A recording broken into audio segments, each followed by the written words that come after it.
na pasyan mi patuiza Eliza no akiho na tu Eliza ke pundinga lumkya he loving enta nang makatang ni tirange na tu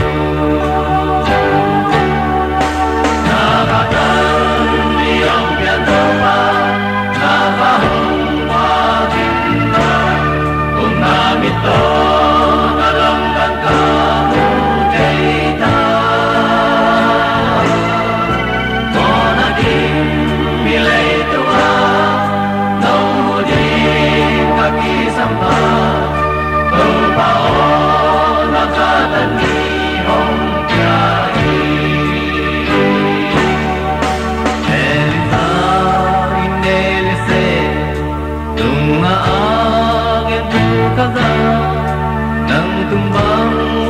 kong bawling na beya Elise Eliza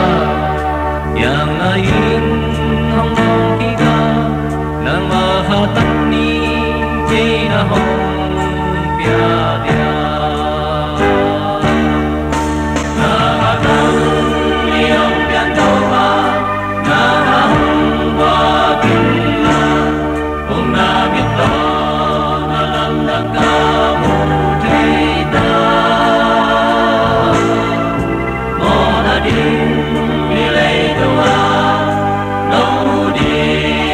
Hãy subscribe cho kênh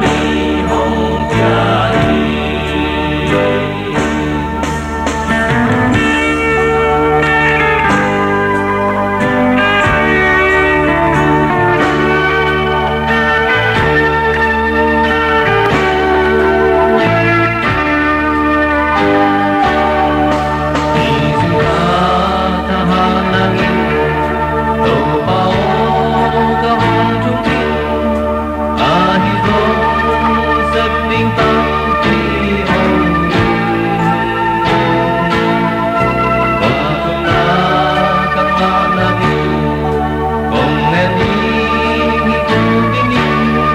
để không bỏ lỡ